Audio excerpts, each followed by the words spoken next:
Welcome back to another episode of After the License, the podcast where we help real estate agents build their business. I'm your host, Jeff Bittner. And as always, After the License is available not only via podcast, but on YouTube as well. And if you're checking us out on YouTube, make sure you click in the description. We have a ton of free goodies. I have an invite to my weekly marketing mastermind, which all agents, new and experienced, are invited to. We have a link to our Facebook group, as well as a free course for creating your database and your sphere of influence. So make sure you check out the description below. Today we're going to talk about a question that I got on one of my YouTube videos, which is how long is it going to take a new agent to make a livable wage in real estate? Now, is this a fantastic question? Yes. Is it tough to answer, almost impossible to answer? Yes. But let me try and give you some tips and tricks on how you might think about this. Why is it a tough question to answer? Well, the reality is a livable wage means different things for different people. I just recorded a video and released a podcast episode where we talked about how much money you should save before you get into real estate. And I really kind of advised that, hey, it might take 6 months before you have your first closing in real estate. So if I were brand new and I was starting out, I would save and try and save at least 6 months worth of bills before jumping into real estate full time and not having some type of part-time or side gig. So you should really think about that. And then above and beyond that, even if you have one transaction, it doesn't mean you're going to have steady income. So that's reason one, right? Is real estate, because it's commission-based, is really up and down. It can be really tough. For some people, if they have a huge network and a huge database and a huge sphere of influence, maybe they came from a different type of sales job, or they're just really an extrovert, they might have a huge database and a huge sphere of influence and get into real estate and just kill it starting out. The flip side is, if someone's younger, I started in real estate when I was 18, you might know a lot of people, but you might not have a lot of people who are actually ready to buy or sell. And for someone like that, it can take longer to actually start to build a career because you're relying a lot on internet leads or open houses or some of these other great lead generation sources, but they don't have such a high conversion rate. Sometimes they're on the lower end of the spectrum. So it can really vary.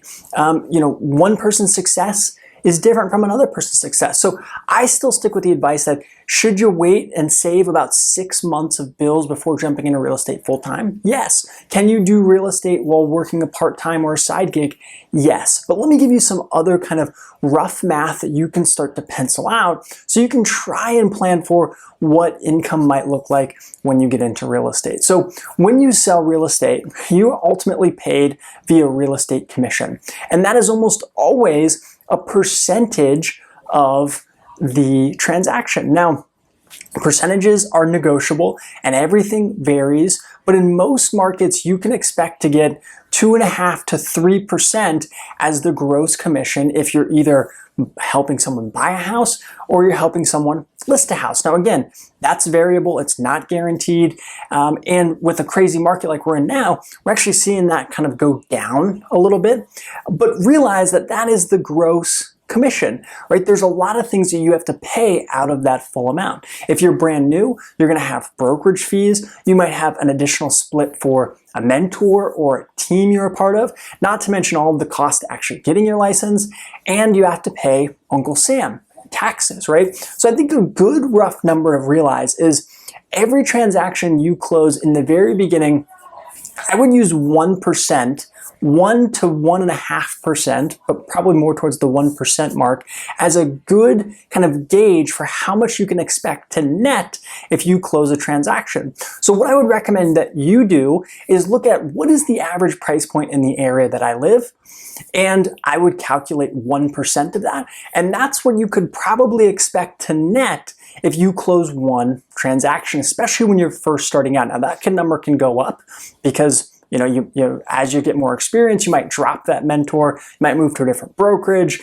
There's different things you can kind of do and figure out, but 1% is a good initial number. So if the average price point in the neighborhood you live in or you plan to sell in is $300,000, if you could sell a house for $300,000 and net 1%, that means you're going to make about $3,000 in income. And again, if we go back to the initial question, what does that mean for a livable wage? I don't know. Only you can answer that. For some people, $3,000 might only pay a couple weeks of their expenses. For other people, it might be a couple of months. So, use these numbers, use these calculations to give you a rough estimate to kind of gauge what you can expect, but plan to get into real estate and plan to just hit the ground running as hard and as fast as possible, because you're going to want to close as many deals as you can as quickly as possible to kind of keep yourself afloat and keep yourself sustainable.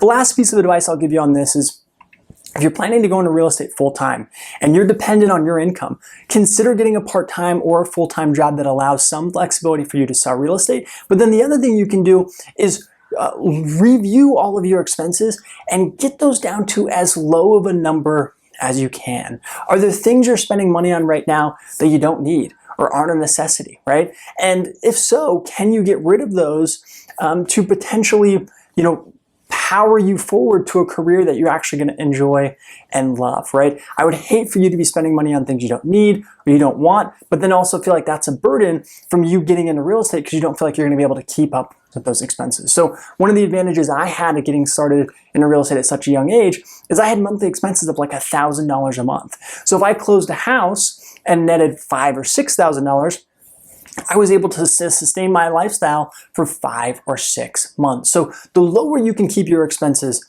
the better. It's not always possible for everybody, but just something to think about. Okay, guys, I hope that was helpful. This is some tips and tricks on thinking about getting into real estate. What does it look like to earn a livable wage? We did a rough calculation of 1% of a purchase price, whatever the average purchase price in your neighborhood is probably a good estimate what you might net on your first couple of transactions. And hopefully you can do that to figure out, how many transactions would I need to close in a month or a year to actually have a livable wage. So drop a comment below. What questions do you have on this? What other things can I help answer? Please, guys, anything you guys drop in the comments, I always reply and try and help out by shooting more videos and more podcast episodes to help you guys out. So I hope you enjoy this, and I'll catch you next time.